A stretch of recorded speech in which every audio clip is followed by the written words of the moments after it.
solo bandeko balandeka télévision Kimbangi c'est bana Passimo Kimbangu bano bakolanda Passimo Kimbangu kiangani na motema moko ndenge ayali koloba ngo tango nyonso tozala poser et biso no subana ne tozali poser tozongi na kati na émission na biso émission masolo ndenge tolobaki yango mbalo euti koleka pona tolobaki ke to banda kolobela mikolo yo nyonso pona kolendisa ba oyo tina mokola lelo bazali ko comprendre ti et bazali komiye bate sikani libango bazali yango wana émission masolo oyo kopesa makaba bino ndeko papa Lambert makwemimo toye po ete toka kolendisa bino toka kolakisa bino to loba oyo maema lekanaki na oyo zali koleka lelo na ba oyo tozali koyoka pamba te ndenge na lobaki mikolo uti koleka mwana papa Simon Kimbangu oyo atongaki ndako ne likolo ya mabanga ata mopepeye eko akoningana te lelo tozongi po ete tomonaki na kati na émission na biso tomonaki ndenge nini bandeko na biso ya 26 égale 1 baza bandeko na biso kasi bango babengami 26 égale 1 bango batomboki na tina na lukutakanu oyo esalamaki na avril 2018 na Nkamba na kati na lukutakanu ndenge bautaki koloba ke banda lelo bandeko na biso ya 26 égale 1 totikali na bango lisusu nzela moko te pamba te bato mbaliso bazali kotambola nzela moko bakoko bato mbaliso bazali koyoka na te bakoko tambola nzela moko te na kati na lukutakanu wana esalaki makelele esalamaki mingi même bana papa Simon Kimbangu kiangani oya mike baninganaki mais tozali kobosana ke bato yo bandeko na biso lelo batomboki po ete lukutakanu eye mais tokozongela lelo ndenge tozana kati na émission tokosenga na biso nyonso avant to banda émission na biso ndenge to bandi yango l'introduction na ngai totala élément oyo bandeko bakotela biso mwana papa Simon Kimbangu kiangani landa yango na kimia nyonso tokozongela yango biso moko totala banani oyo bamilobela avant bamakambo yo nkamba eloba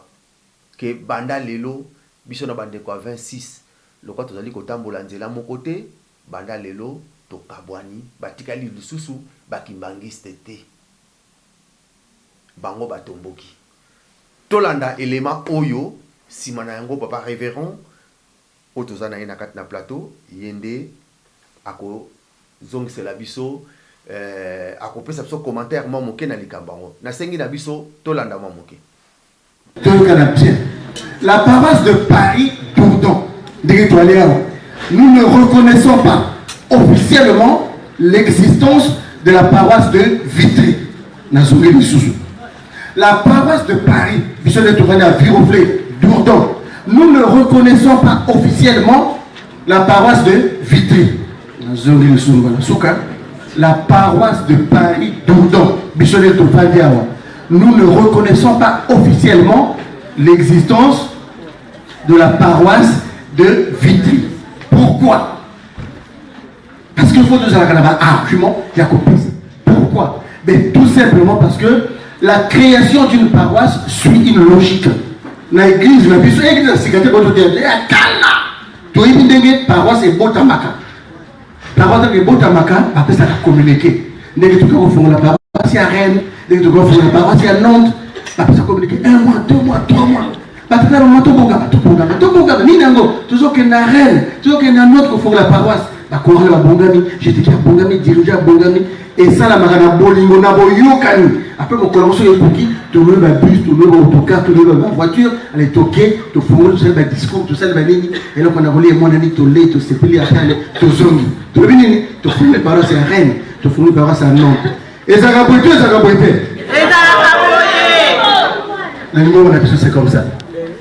Mais paroisse il y a Vitry, ndenge fongwami, ba papa, ba vandité na yokani, et tout comme la paroisse il y a Vitry.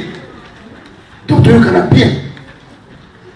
mais efongwami ndenge efongwami biso tolobi bango balobi paroisse à Vitry et lobby nous ne sommes pas, nous sommes les kimbongistes, mais nous ne sommes pas 26 égale 1, nous ne sommes pas 3 égale 1, mais tu vois pas kimbongistes biso tolobi nous sommes des kimbongistes, mais 26 égale 1. Je pense que c'est clair. Bande konakanisi biso nyonso tolandi. Bande kona biso batombokaki po ete nkamba ezui décision ke banda lelo batika lisusu bakimbangiste te. Otali bango moko ligne directrice ya doctrine na bango lokola bayokanaki te na bandeko mosusu totala makambo oyo balobaki na bango avant que biso tozwa décision oyo tomoni papa révérend nakanisa tobengisi susu tozongi lisusu na kati na plateau na biso olandi élément oyo papa révérend yo lobi nini? Oui, papa journaliste, il y a un terme en français, un mot en français, boomerang, effet boomerang.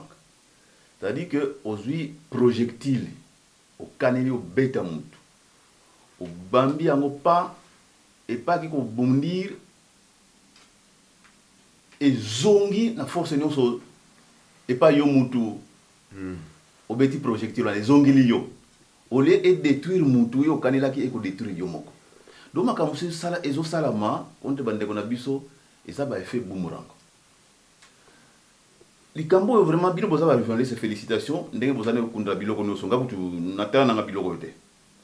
la première fois que je vois ça. Exactement. Il faut tirer les leçons à Biloko. Bakeyi. Tant que Bakeyi, bazaki na ligne directrice avec une doctrine ya bango na façon de voir le travail ya bango bakei kuna tozo exemple hein dès que tu l'as dit élément oyo 26 ya région parisienne ya Paris ndeko bazana Dourdan sambelaka il fut un moment où maman Christine pour des raisons que nous ignorons à longwe kuna na bandi mususu balandi ba ko la paroisse mususu na Vitry bandeko batikale kuna na 26 na Dourdan balobi oyo ndenge bakewa na biso na bango niet c'est fini. Nous ne les reconnaissons même pas. Toko reconnaître bangote. Bon. Na boyoka ina bango kalate quelques mois plus tard bato Vitry azongi esika moko kuna na Dourdan. Vitry n'existe plus. Bon. Or maintenant, en 2002 avec les résolutions, et maintenant encore avec le Koutakanu, Nkamba a eu une décision pour Nanini. Oyo Bakenda balanda ligne directrice en Nkamba te. Bakenda. Kamba lobi, loko bokeyi, boza susu, nous vous ignorons, boza susu bakimbangiste te. Batombo kaki. Siko makambo eleki kuna, siko Dourdan na Vitry. Quelle est la vraie différence maintenant? Quelle est la vraie différence? Vous voyez ça? Alors, Bango Andegwa Vitry, Bazongi. Bon, c'est-à-dire, mais quitte ici, ah non, non, ça qui m'a bé, Bazongi. Mais pourquoi vous tous là, 26, tous réunis, tant qu'on cambe le binabino, Makabosali, Zalakate, Bobimi, pourquoi vous ne voulez pas vous rabaisser, Bozonga, selon les exigences, la procédure de l'église? Ozomona boomerang n'engozonga na binomoko sans le savoir peut-être consciemment ou inconsciemment mais boomerang zonga na kana bino. Donc batata ma maman, nous ne cesserons jamais assez de vous le dire que vous êtes dans l'erreur, une erreur monumentale. Et vous allez rendre mauvais service na binomoko pe je dirais même pas dans l'image parce que l'église que vous le voulez ou pas, l'église avance. Ils ont nuire dans binomoko. Contrairement à ce que vous pensez que ça va nuire à l'image, tu repousses en athée, tant que tu yoga en athée, je ne sais pas qu'est-ce que vous appelez eloko moko oyo to ko salama il faut to sala sika moko papa Simon Kimbangu na ba sur le plan spirituel to za musika on est suffisamment avancé. Si vous voulez juger un Kamba par rapport aux constructions matérielles, vous continuez à se faire un bolingi. Vous continuez à se faire un bolingi. Mais il y a un spirituellement nous avançons. Et ma kambo oyo ye azali ko sala pona ko bundela mokili oyo na mabondeli tout le temps azali ko kebisa ete ba réunion ya minene ya mabe ko lekezali ko sala bokota mabondeli. Que voulez-vous qu'il fasse d'autre? Donc aspect wana ça n'intéresse personne. Makambo oyo azali ko neutraliser na kata mokili biso to yebi yango. C'est ça ko poussana. Ne voyons pas les choses que tu tongi immeuble, ce que tu sali ndenge bazali ko impressionner biso et pas imususu. Donc nous ne sommes pas dupes. Mais totika ko grincer les dents, totika ko critiquer makambo zali ko sala na kamba yelo selem. Tango nzambe apesi biso mitindo biso nyonso comme un seul homme derrière papa tout ça la musala to pese maboko oyo bazana libanda bazali ko finga ils passent leur temps inutilement.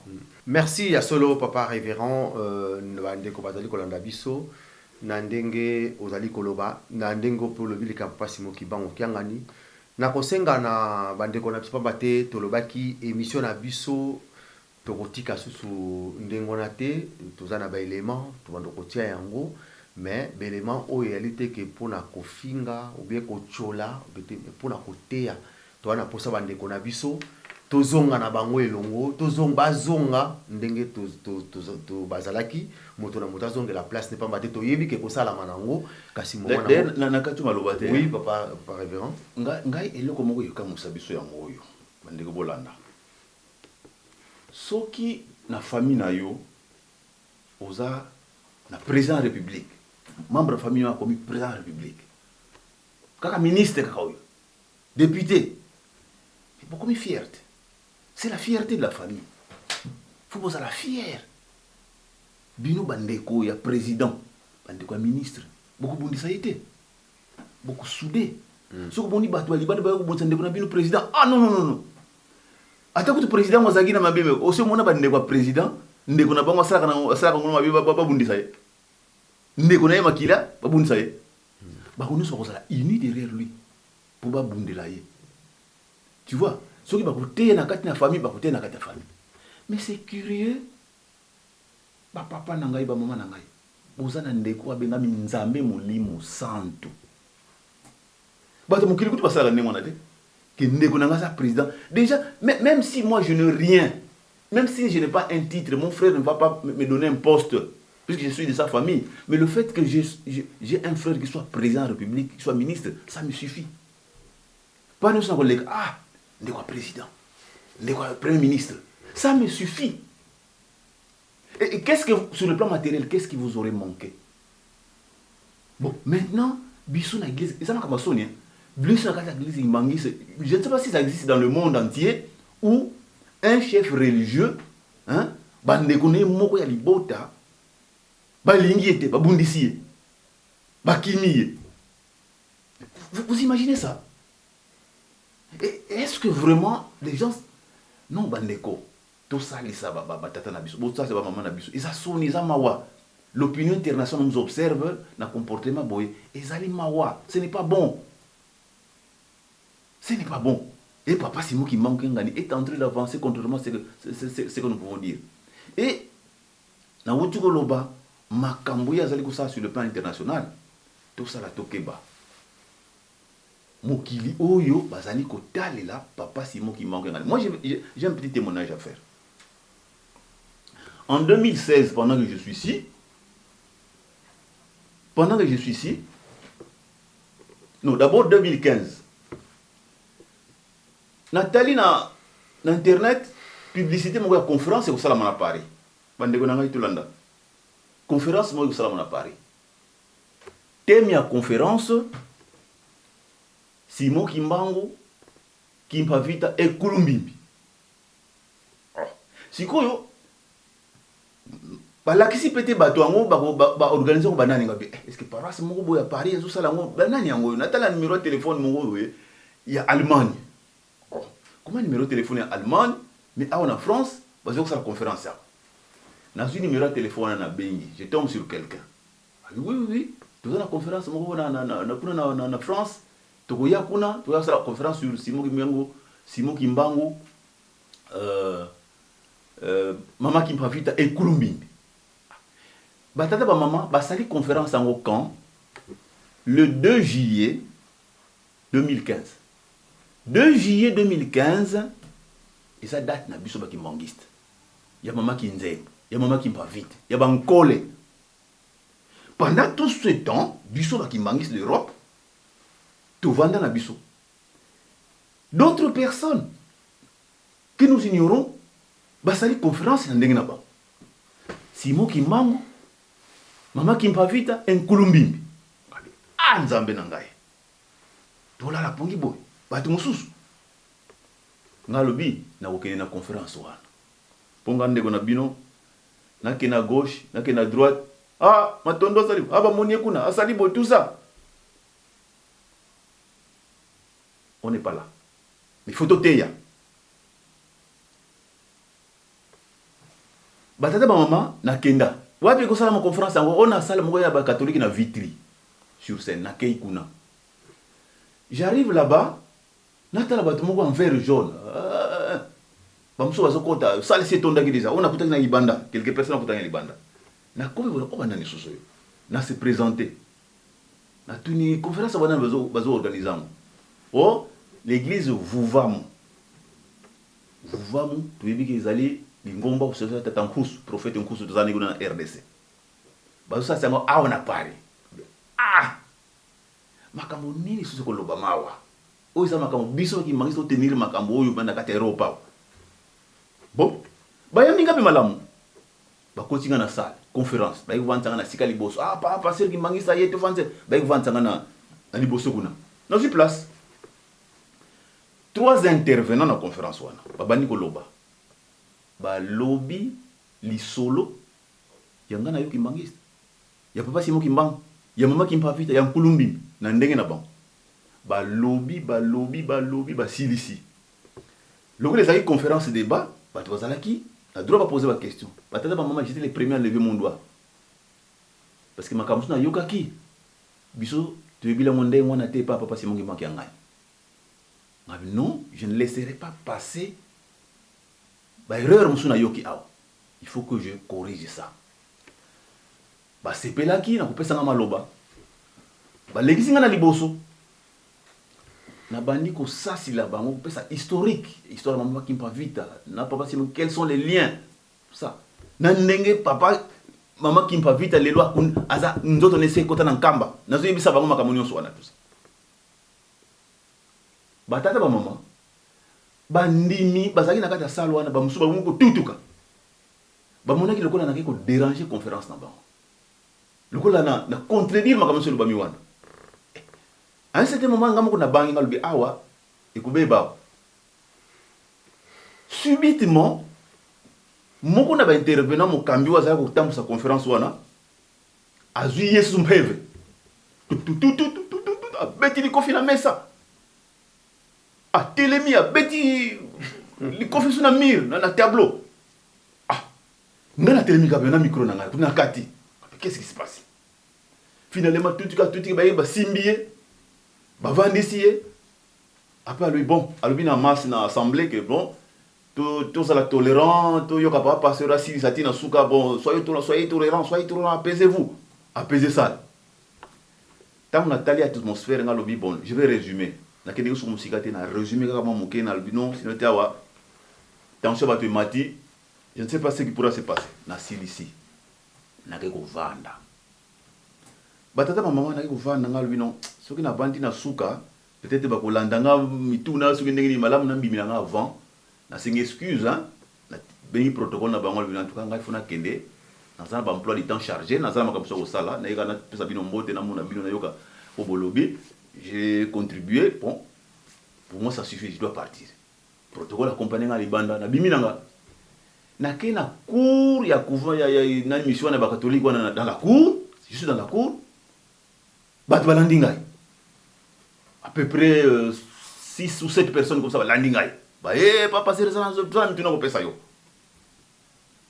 ba ye babani ko bombarder nga mituna sur l'église kimbangiste, sur la vie de l'église kimbangiste, sur papa dengena ba déborder kuti makamanga na kenle kuna ya kimpa vita na nani ba koti makamba politique makamuno so ba lobela kabisa lukuta contre bis contre papa dengenda na Mobutu tout ça. Maintenant, avec ce qui se passe au pays, c'est nous qui soutenons le pouvoir, vous êtes des politiciens, tout ça. Bah, lobby nanga ya mobisika wana. Na yoki bango, Batata ba maman, c'est vrai, Nathalie premier, est-ce qu'il y a na vous en profité. Na se maîtriser na yoki bango, na gangi calme. Mutu moko yewa na talambinga. A lobby nanga boy, ba pasteur. Na ko bomba manote ngana za combattant. Naza combattant bino kimbangiste tolinga bino te boza ba mauvais bino to baby simboka wana na mtamo Mobutu bino kaka tangu soka bila bino kaka donc nous avons la chance à lobby na vandi kimia tangu asisi ngabi papa aussi desi okopesa nga tangu na loba ona o tukoyoka yo batata ba mama nenga tozali kuteya awa na bandi ko limbolela tata wana histoire ya mboka oyo papa Simoki Mbangu amoni o ba papa misatu ba moni na ndenge dépendance bazwili biso yango koya ya papa Simoki Mbangu ngani kimia na RDC oyo papa Mbanza ko vandela na kinu tangoyo bref na tei bango makamwa mingi. Voilà ce que le monsieur m'a dit, le combattant. Avant d'essuyer, à souffler à l'obi nanga, ah pas pasteur Limbi Sangaï. Makambo nyonso l'obi na biso awa. Ce qui nous a dit c'est na biso ngo clairement bien. Ben nga ko interpeller boyote. Ben makambo nyonso ezalité. Mais tu yoka kangote. Au taliba batata ba mama responsabilité zanango. Ce que au monique tozali ko loba. C'est un devoir. Mingi par manque de connaissances dans la Bible. Mon peuple est détruit par manque de connaissances. Ça veut mingi basala ma matière, ba yebi histoire sous-té et ba comme au collège sur tout et n'importe quoi. Ça c'est le premier exemple. Deuxième exemple. Nakena Corée du Sud 2016. Nakena Corée du Sud, j'étais invité là-bas à une conférence. J'arrive là-bas, on me reçoit un soir par un professeur membre de l'organisation WANA qui travaille sur la paix mondiale, religieux de toutes les confessions possibles. Musulmans, orthodoxes, bouddhistes, tout. Et moi, comme par mes relations, depuis longtemps, chaque fois qu'ils ont des conférences, ils m'invitent. Nakendara sur la conférence sur la paix. Alors, un professeur membre de l'organisation WANA, un jour invité un soir dans un restaurant, qu'on bavarde un peu sur le guimangisme. Tokeyi, na batunaye bazalaka 4 à peu près. Na sololi, na laksi bunene ya papa Simoki Mbangu. Na lakisi ma papa Simoki Mbangu ngani azali ko sala lelo. Na teye sur le guimangisme, notre doctrine. Batata ba maman, azali ko résumer. Na suka tata wana lobi nanga boye. Ah! Na moni likambo molimo, ça se trouve chez vous. Un Coréen du Sud. Likambo molimo, ça se trouve chez vous. Et puis voilà ce qu'il va me demander. Est-ce que vous ne pouvez pas dire à votre chef spirituel de nous aider que réunification a décoré Salema? Est-ce que vous pouvez pas demander à votre chef spirituel que réunification a décoré et Salema? Bon. Ce qui est dit, c'est bongo. Vraiment, tika et salama. Mais on a comme ça message. Je reviens à Paris. Na Bengan Kamba. J'étais pas tombé directement sur papa lui-même, mais na pesaka message, na papa conseil direct papa Zako. Il a commis ça tout le temps, et pas ya mokondi abule. Les lots tozali komona makabezali ko lega na ba deux Corées. Tous les Kanaki au bord, plus près de la guerre mondiale, avec la nucléarisation, il y a Corée du Nord. Corée du Sud, il y a Corée du Sud.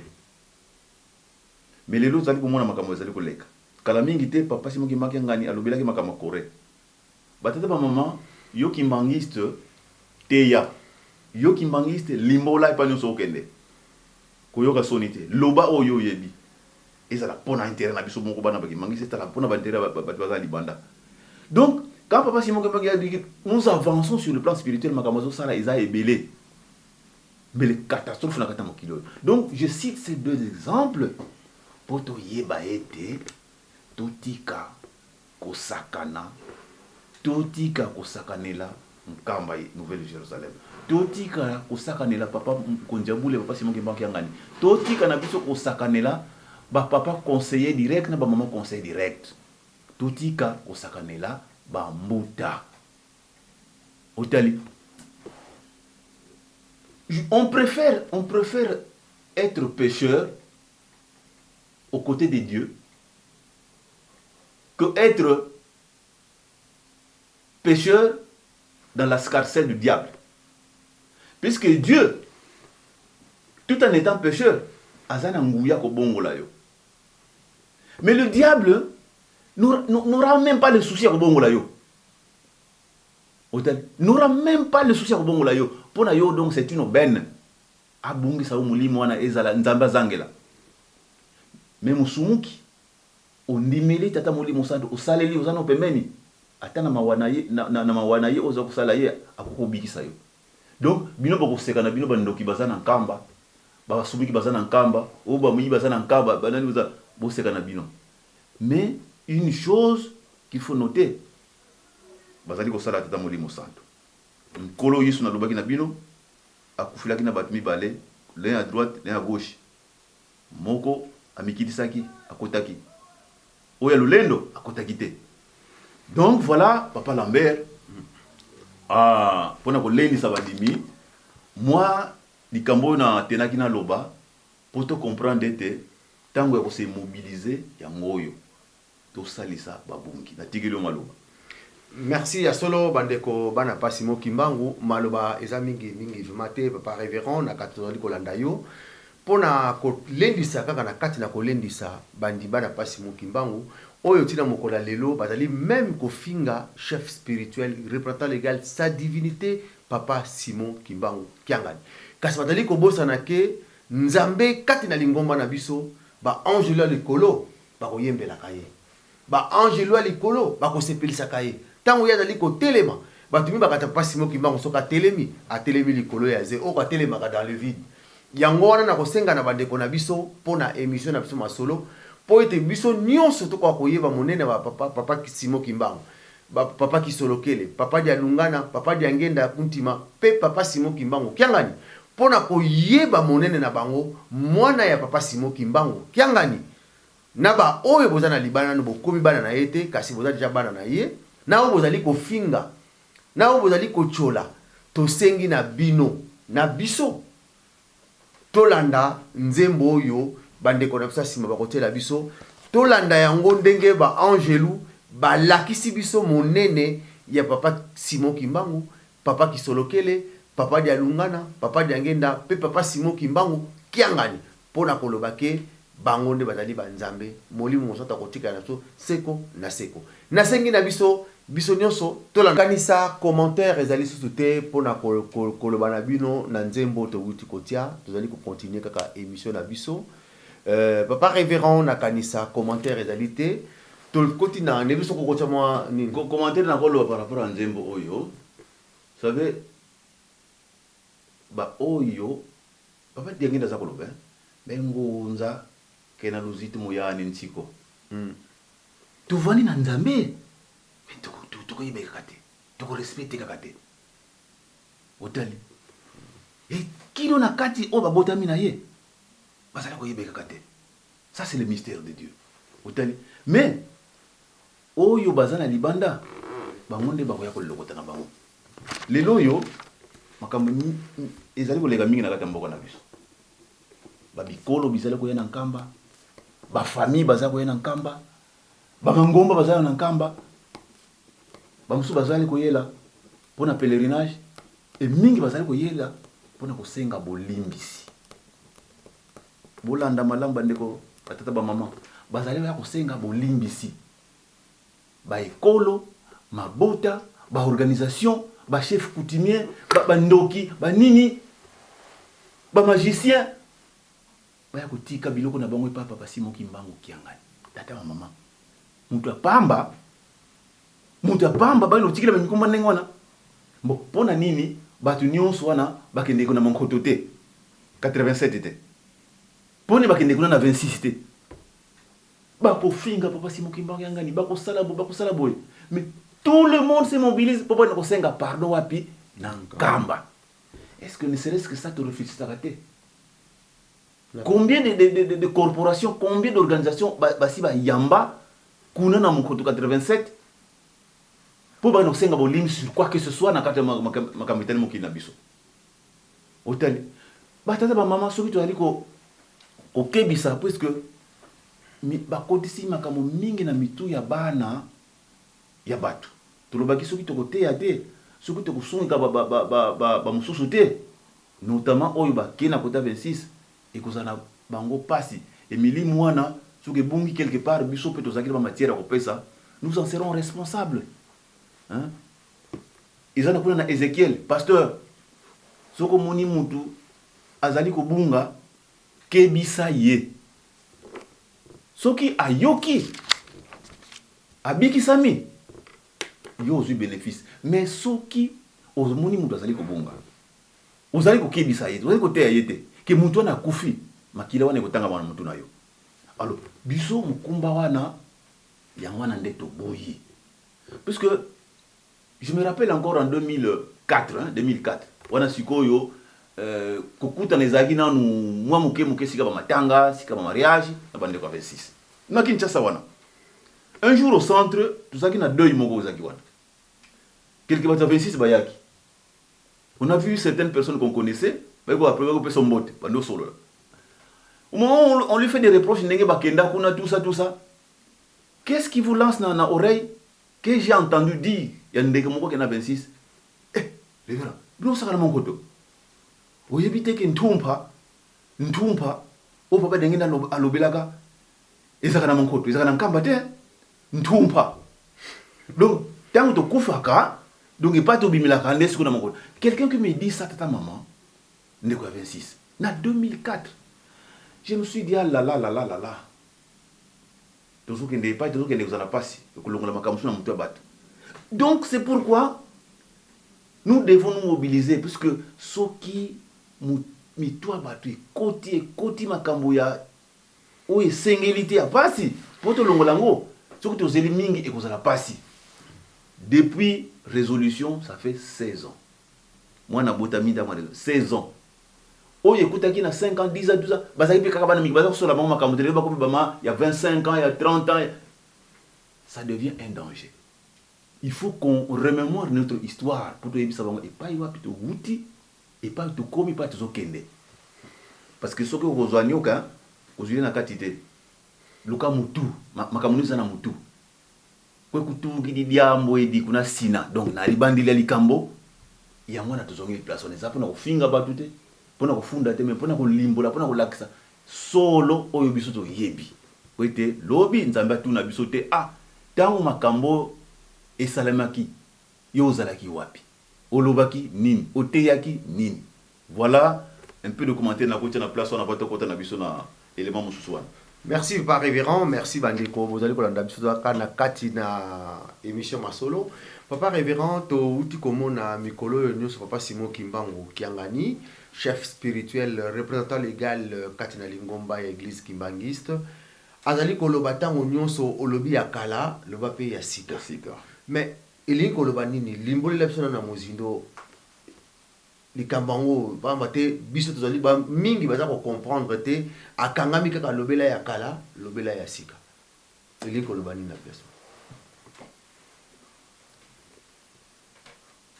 mukana nzambe to lobela la fois dernière hein déjà kuna na Ecclésiaste maye mazalaka yango toza ko mona na tango yo. Tu vois maye makozala et mizalelaka utakala. Ça voudrait dire quoi? À chaque fois nous devons nous référer à l'histoire. Papa sali kozonga sabiso na bokoko otali papa azali kozongisa biso na bokoko papa mfuma longo dangi na kotima alingaki bana na ye Nkamba Kinshasa Nkamba va se rapprocher à la source. La source n'est pas beaucoup ezali sur le plan spirituel, sur le plan de la tradition, sur le plan de la culture, sur le plan de la connaissance, ils en ont Nkamba. Aïbaki pone na lobaki alobaki ne wana. Moi na nous sazonga na source te et kozana ye pasi. Source ne et pas makambo ya kala ezali. Loba ya sika. Azali okebisa biso te. Totonga yelu selemi. Totonga yelu selemi. Totonga nzaza nowa mana makala na nzaza nowa imana si makala. Tolobi ya sika makambo ezali koya ekozala grave. Toloba pe ya kala. Ya kala eza nini? Noé et bebilaka bango. Lelo zali ko seka totonga yelu selemi. C'est large hein. Totonga yelu selemi tozali ko tozali ko bouder. Tozongisa makambo ndenge ekina kala. Bon, lokola bongo comprendre te. Tolobela bino siko ya kala makambo ndenge lekilaki. Loba ya kala. Autant c'est comme Lélo. Chaque mari de jeune, papa a lobeli les choses nouvelles. Oya sika zali ko bimsela biso. Il faut à se référer na batata na ye. Oyo papa diangena lobaki. Oyo papa mbanza lobaki. Oyo papa kuluta lobaki. Oyo papa Simoki Mango yemongo lobaki na 1921. Tu vois, loba ya sika, loba ya kala. Puisque un peuple sans histoire, un peuple sans repère, c'est un peuple à demi-mort. Si pas un peuple mort, autant papa Simoki Mango lobaki bana bakena poto et ba mosusu bakobunga histoire ya bakobukoko na bango bakoma proie. Puisque ça suna ba repère te. Moi to pesa histoire na biso ya bindele ezate plutôt yebita yango te. So ba tuni un africain awa oyo ayebi abotami awa aloba histoire ya kala ya mboka na ye akokamo peut tala bana to botia. To yebi soute que Louvila et l'ingolo banini, le clan et l'ingolo banini. Tu éviter que qu'est-ce que c'est que Makonzo? Qu'est-ce que c'est que Lusantu? Qu'est-ce que c'est que tu yebi les sous-soutés? Tu commis ba proie. Loba ya kala, loba ya sika c'est papa nga zong sa biso na source et pas itu bungilaki to zongela nde sika wana. Mwana nyonso oyo azana mutema ya bonzambe tango abungi amitali moko non, c'est vrai que place na bungaki. Tika na zonga na sika wana ne retrouver le bon chemin. C'est tout ce que papa demande. Tant que zongi, ça dit que ozongi na sika ya kala. Pas yo bungilaki. Oluka nzela ya malamu. Voilà ce que ça voudrait dire. Entre autres explications bien entendu. Ya solo bandeko to komi na suka émission na biso me pona ko sukisa to lingi to tela bino élément oyo pona ko lakisa bino na tangu résolution ezomaki na kati na Lingomba batu ya bandeko na biso ya 26 égale 1 bango bandimaki yango te po ete Lingomba elobaki na bango base de personnalité juridique na bango bamonaki yango mabe et voilà et commission na mokolo ya lelo yango wana na kosenga na biso nyonso makambo esalamaki na résolution yango wana esalamaki na papa Diangenda pe papa Bamba toyebi ndenge makambo yango elekanaki kasi mingi bayebi yango te tokosenga na biso nyonso totala biso moko etolanda soki Nkamba eza na raison ou pas yango tokosenga na bino tolanda ndeko na biso papa Benansilu oyo ye apesi biso alakisi biso ayebi biso makambo ezalaki na Lingomba na tango papa Diangenda pe papa Bamba nasengi na biso nyonso tolanda simana yango papa révérend ako limbolela biso susu na kati wana natiki na nasengi na biso nyonso tolanda. Bamba en 64 quitte l'église Kimbangis. C'est en 64 qu'il a quitté l'église. Il a quitté Papa Diangenda. Il a créé sa propre église. Tout le monde est libre de quitter, de créer une église. Mais qu'est-ce qui s'est passé? L'église qu'il a créée à l'époque, en 1964, l'église Kimbangis s'appelait Église de Jésus-Christ sur la terre par le prophète Simon Kimbangu. Et n'y est pas arrivé directement, il a tâtonné par plusieurs noms, comme je l'ai dit. On est passé par tâtonnement, puis finalement, on a adopté le nom de Église de Jésus-Christ sur la terre par le prophète Simon Kimbangu. Et Bamba en était membre, parmi les pasteurs aussi qui entouraient Papa Dianguenda. En 1964, il quitte l'église kimbanguiste. Et c'est paradoxal parce que moi j'ai entendu Bamba, j'ai assisté à des sermons qu'il a fait. C'était un discours qu'il tenait partout où il prêchait. Que quiconque quittera Papa Dianguenda sera perdu. Pendant qu'il était pasteur kimbanguiste. Parce qu'il avait vu à l'œuvre tout l'engagement de Papa Dianguenda pour la cause du kimbanguisme. Il crée son église. Le litige est né avec Papa Dianguenda sur ce point-là. C'est que quand Bamba a créé son église, il l'appelait du même nom que l'église de Papa Dianguenda. Église de Jésus-Christ sur la terre par le prophète Simon Kimbangu. Mais papa, si je pouvais revenir un peu en arrière. Par rapport aux propos que son fils a pu tenir, il a conté l'histoire à sa façon. Il a dit que l'église d'Emmanuel Bamba s'appelait Les Saluts en Christ par les témoins Simon Kimbangu. Après. Mais quand est-ce qu'il est arrivé à ce que ce conflit-là arrive entre lui et Papa Dianguenda? Après, ce que dit le fils de Bamba n'est pas faux, mais c'est un problème de date. Au départ, il y a eu cette confusion des noms. Mes propos ne contredisent pas ce que dit le fils de Bamba. Mais c'est un temps, ça avait évolué. Papa Dianguenda, au moment de la création, dans les tout premiers de l'église de Bamba, il est allé voir, il a eu des contacts avec Bamba, pour dire non, vous pouvez créer votre église, mais vous devez choisir un autre nom pour éviter la confusion. Bamba ne s'est pas exécuté immédiatement. Il n'avait pas à s'exécuter parce que Papa Dianguenda n'était plus son patron. Mais il y a eu un peu de résistance. Au moment où il tâtonnait pour arriver à la révélation que son fils a donnée. Et il se trouve qu'en ce moment, Bamba était ministre des Finances. Il était dans le gouvernement. Bomboko, ministre de la Justice. Les deux se connaissaient. Il se trouve que le ministre de la Justice, c'est celui qui a la tutelle des églises. Mais Bomboko et Bamba étaient des amis. Donc, Papa Dianguenda a éprouvé des difficultés, à se plaindre. Parce que tout ce qu'il réclamait était qu'on change de nom. Mais le nom n'avait pas encore changé pour en arriver à celui que le fils de Bamba donne. Un jour, Papa Dianguenda a été convoqué. Il a demandé une audience. Mais Bomboko n'a pas répondu n'a pas accordé cette audience immédiatement. Et puis un jour, il invite Papa Dianguenda à le rencontrer dans son bureau, à le rencontrer dans son bureau.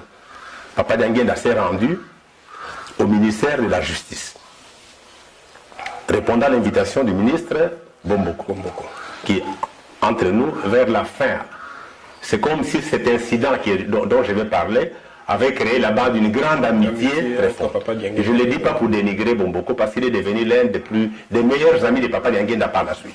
C'est comme deux personnes qui se sont battues, puis après, elles se réconcilient, deviennent des grands amis.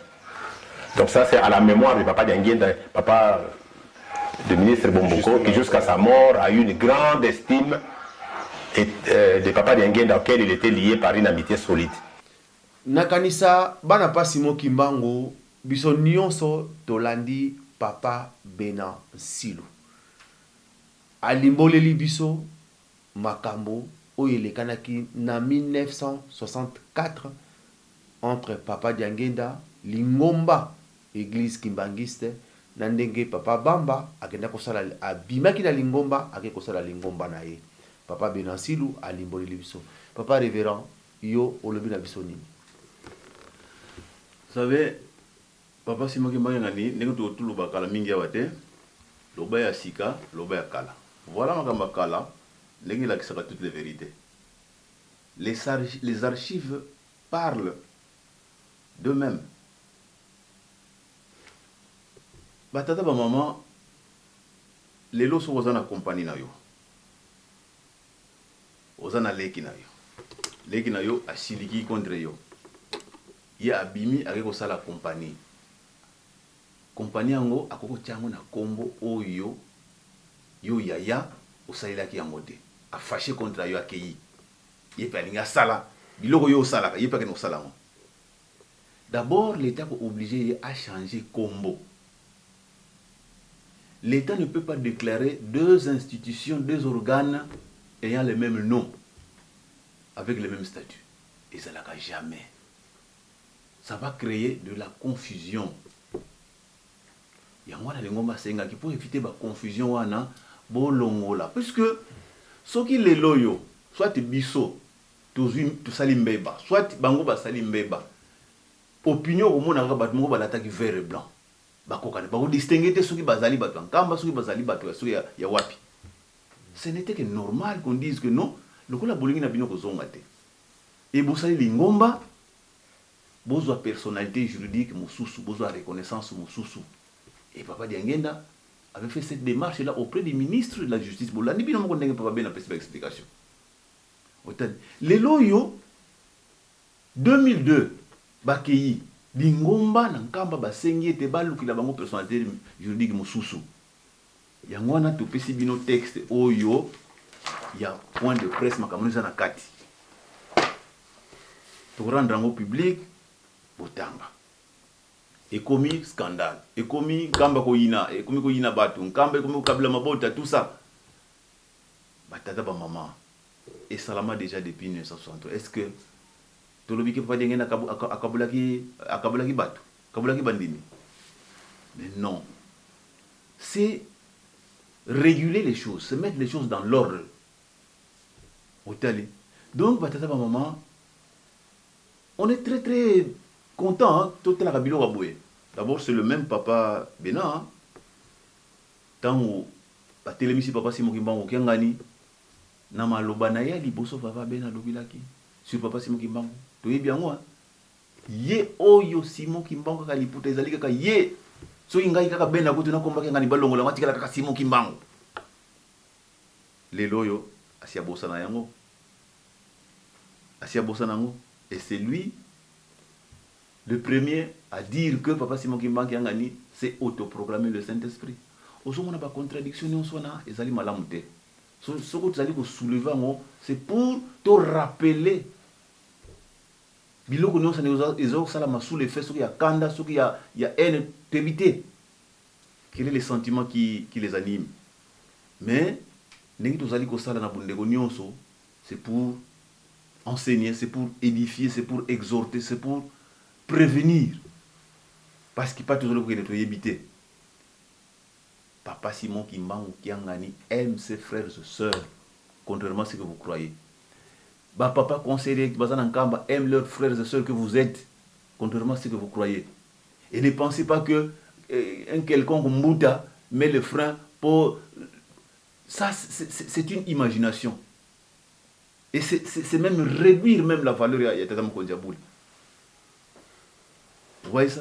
Donc, tata, maman, voilà le message que nous avons voulu vous apporter. Kana vous apporter bien mon lelo pour être tout teya, tout limbola, tout lendisa nana na makambo itali ba mibeko e ko ilibiso ba mikolo na biso moko pe na papa Simon Kimbango ngani to sala to keba récemment oyo ya suka to landi mo mikolo concernant ba chapeau na mariage ko tiate ba rouge à lèvres ko tiate et là papa kobe ko landela lingono kobe ko landela ba biloko nyonso wana totika la loi ezali ko rappeler biso bokoko makambo kala peut-être ba maman tozala ki awa na masolo na bandeko na pesa exemple moko dans les temps dans nos familles traditionnelles soki ebembe ilali wana tozala kolela ba bimbe na mapango ba mama ba kuta musika ba kuyana ebembe tamba komi ka pembe na bembe allez ba longoli maputa na nzoto to le tikali pelele ba fongoli basuki komi ko bamba na mabele akbali ko ganga ami pakoli suki biloko na elongi pona nini alakisa ke yende munda ibo lele bembe. Donc na tradition na coutume et comment ki loko la biloko moko ya normal ya kitoko ndoko na miso nzambe zaki bo pakano avec le temps est-ce que ça la marche na Kinshasa Mais les esprits ont changé, les choses ont évolué.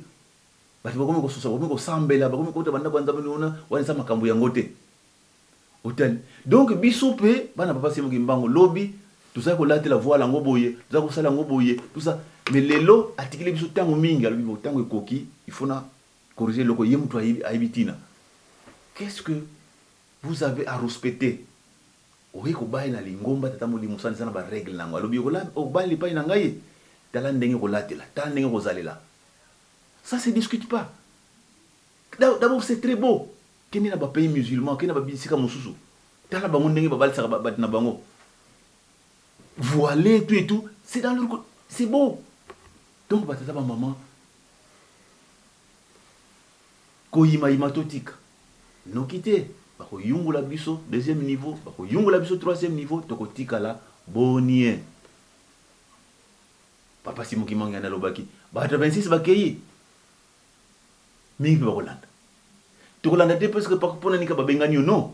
Oko ko supporter mo begote, yo moko lumika non place ngana lingi soute ba komi exagérer, ozui ça pas tokeyi. Ba exagérer par rapport à quoi?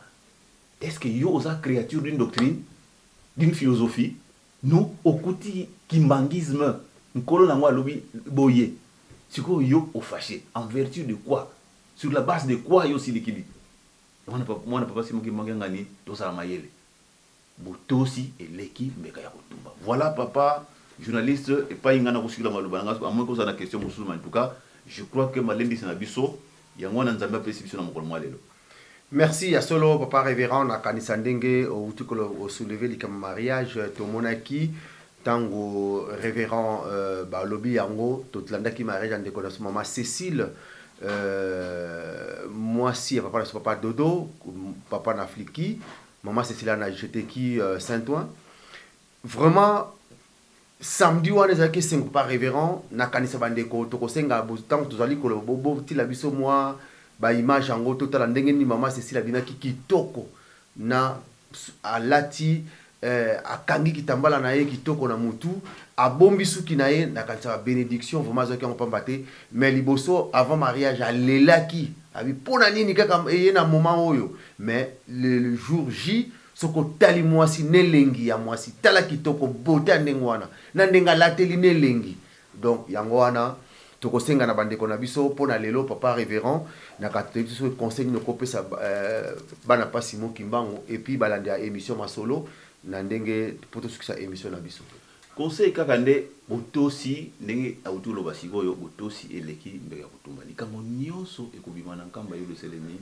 ezali ya mutuya tokosama na biso te ezali ya mutuya botosi ingeta papa tokosalela otali mais oyo nyonso ako soulevaka ako contestaka liloba ya nzambe ako bimakaka mabe nzambe ako salaka jamais na tort puisque na sina lobango déjà awa eza na Biblia Dieu sait écrire droit même sur des lignes tortueuses nzambe makomi na ye ekotenga maka jamais même soki tu akomi yango na ba ligne na kati ya kai ba ligne yango eza kotengama mais makomi na ye ekozalaka tout droit c'est-à-dire que biso bato ba serviteur na ye tozali kotengama tozali basumuki mais tant qu'il nous utilise pour na liloba na ye on avance. Jésus-Christ il a utilisé un tueur qui s'appelle Paul. Paul. Jésus-Christ a dit que Paul est un tueur. Mais Paul a mis qui ici, à reconnaître un colo ici, qui ici, à Zimoussala. Nzamba bosani bozoba neni osona. Yangwana totika na bisoko tungisa mona nkamba basali boyo na nkamba mabebo tout ça, tozali ko se tromper. Nzamba se trompa kate. Voilà, l'idée na kopesa na bandeko de yangwa.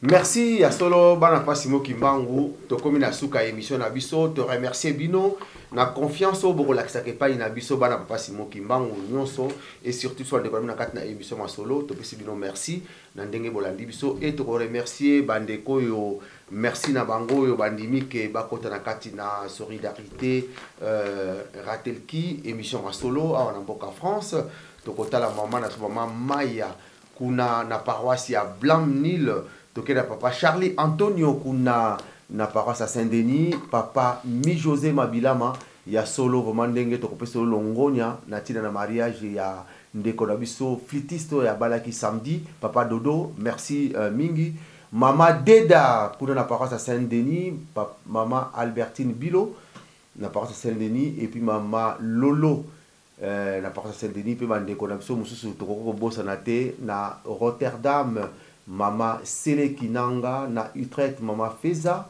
pe na Londres mama Annie Vita et maman Brigitte qui vous kuna na paroisse à Saint-Ouen pe bande comme surtout kobosa na te maman Julie Mbombo kuna na Nantes maman na biso pe Modestine Olivera kuna na Angers pe bande ko na solo pour ça surtout pesibino merci mingi pe bande ko ça ya émission ma solo papa Lambert Makomi Mongai papa Edizola Ndonga papa prof Malonga mama Fifi Ndongala papa Amafi Ndongala papa Tony Diangenda, Papa Biboko et Godidia Congo, pe bandeko noso ya ratelki a Namboka France, pe bandeko nyonso ya ratelki a mokili mobimba, to pesibino merci, to continuer ko bunda pasimo kimbangu et surtout pe to ko bosana te ba tambusi ya ba paroisse na biso ya Europe pe Amérique bino nyonso to pesibino merci. Na maîtrise oyo bozui na likambo lukutakano bovandisi yango vraiment makele les alités ya solonde bote ya bandimi po ete biso nyonso tozala bomoko tosala mosala oyo pasimo kimanga ndali kosenga na biso totonga nkamba po ete lobi tozala kobikisama pona lelo pa révérend topesi yo merci mingi et puis tokozanga ko bengisa yo lisusu te pamba te tolobaki même ata tous les jours tozonga kana kati na plateau papa révérend tokobengisa soki likambo ezali tobengisi yo ye oye kolimbolela biso ndenge makambo etambola mpona lelo tosukisi émission na biso oyo topesi bino merci nde tokutani na mbala ya nsima botikala